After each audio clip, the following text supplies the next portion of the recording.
तो गाइज़ हमारे demon slayer के सेकंड एपिसोड में आप सभी का स्वागत है। हम लोगों ने कल वाले एपिसोड में देखा था कि वो जो हमारा मेन कैरेक्टर था तांजीरो, वो अपनी बहन नेजुको को लेके माउंटेन्स की तरफ जा चुका है, मतलब जा रहा है। तो आगे होता ही है कि अभी नेक्स्ट एपिसोड में जो अभी हम कवर कर रहे हैं, इसमें वो मतलब स्टार्टिंग में जाता है विलेजर्स के पास, फार्मर्स के पास। तो वहाँ से वो बैम्बू और बकेट लेता है, और वो बैम्बू और बकेट लेके उस मतलब जो फार्मर है वो बोलता है कि तुम इसको फ्री में ले जाओ, कोई दिक्कत नहीं। लेकिन भाई वो अपना बंदा इतना ढीठ है ना, वो उसको ज़बरदस्ती पैसे देता है, और वो उसको ज़बरदस्ती पैसे दे के उसका हाथ पैर तोड़ के मतलब पैसे देने के चक्कर में हाथ पे उसको बहुत ज़ोर से मार देता है। तो भाई वो उसको पैसे दे के वो बकेट और लेके चला जाता है। और भाई आप लोगों को पता है कि डीमंस केवल रात को निकल सकते, दिन में नहीं। तो वो अपनी बहन को किसी केव में थोड़ी देर के लिए छुपा देता है, और उसके लिए वो बास्केट बकेट का बनाता है जिससे वो उसको आगे लेके जा सके। तो वो उसको बास्केट आगे रख देता है, और नाजुको उसमें चली जाती है। वो उसको बोलता है कि तुम इसमें आ जाओ, बैठ जाओ। तो फिर वो उसको लेके पैदल पैदल सागिरी माउंटेन्स की तरफ चल पड़ता है।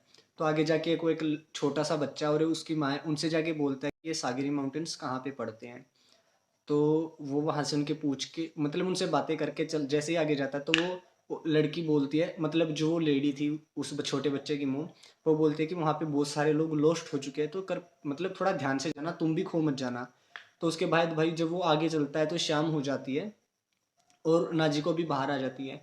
तो उनको ऊपर की साइड एक घर दिखता है हिल पे, जहाँ पे लाइट्स ऑन थी। और इतने में भाई नाजिको को मैंने पॉइंट आउट पहले भी किया था कि उसकी नाक बहुत तेज है। वो दूर से स्मेल करके बता देता है कि वो क्या चीज़ है।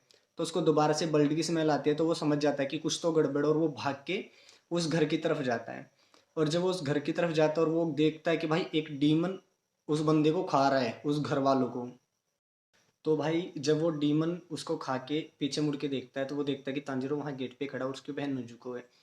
तो भाई जो वो लड़की है नाजुको, वो ब्लड को देख के, क्योंकि वो डीमन है, अपना आपा खोने लगती है, लेकिन वो कंट्रोल करके रखती है। और तब तक जो तांजीरो है वो उस डीमन के साथ लड़ता है। और भाई वो जब डीमन उसको मारने ही वाला होता है, तो नाजुको आके उसको इतनी जोर से लात मारते है कि उसका सिर उसकी धड़कन से अलग हो जाता है, मतलब धड़ से अलग हो जाता है, धड़कन से बोल रहा, सॉरी। तो उसके बाद भाई जब वो लोग आगे मतलब उसके साथ फाइट करने लगते हैं, जो वो डीमन है अपने सिर से अपने हाथ निकाल लेता है, और वो बॉडी जो नाजुको के साथ फाइट कर रही है। तो भाई ऐसे चलते चलते भाई मतलब बहुत देर तक फाइट चलती है, और आखिर में जो तांजीरो है अपना, वो उसको वो अपनी एक्स के साथ उसको पेड़ पे अटका देता है, मतलब वो फेंक के मारता है और उसके हाथों की वजह से वो वहीं पे अटक जाता है। और जब वो उसको फिनिश करने जाता है तो भाई वो मार नहीं पाता। और तब तक भाई एक मास्क वाला इंसान आता है उसके, तो वो उसके जब पीछे आके खड़ा हो जाता है, और वो उसको बोलता है कि तुम अपना डिसीजन अभी नहीं ले सकते। तो वो आगे जाके उसका मास्टर बनता है, और वो भाई नजुको और उसको लेके वहाँ से चल पड़ता है। और वहाँ पे जिन लोगों को उस डीमन ने मार दिया था, क्योंकि वो धूप सुबह हो गई थी, धूप की वजह से मर गया था, और वो जो मास्क वाला है वो नाजुको को उस घर के अंदर सेफली मतलब अंधेरे में छुपा देता है। तो वो डीमन के मर जाने के बाद वो उससे बातें करता है, उन मतलब जो लोग मर गए थे उनकी ग्रेव बना के उनको अंतिम संस्कार करके वहाँ से चल पड़ते हैं। तो वो मास्क वाला बोलता है कि तुम मेरे पीछे पीछे मुझे फॉलो करो। तो भाई नाजुको और तांजिरो उसको फॉलो करते हैं, और याद रखना कि नाजुको दिन के टाइम पे उसके जो पीछे बॉक्स होता है उसी में रहती है। तो वो वहाँ से भागने लगते हैं। और वो भाई जो बूढ़ा इंसान है वो मास्क वाला, वो बहुत तेज भागता है। और आगे जाके भाई फिर उनकी वार्तालाप होती है, उनकी बातें होती हैं। फिर आगे ये होता है कि वो बूढ़ा इंसान बोलता है कि तुमको ट्रेनिंग की बहुत ज़्यादा ज़रूरत है। तो वो उसकी ट्रेनिंग करवाने करवाने लग जाता है, उसको ऑब्स्टिकल पार करवाने लग जाता है, मतलब यहाँ से अपने तांजीरो का ट्रेनिंग सेशन शुरू हो जाता है।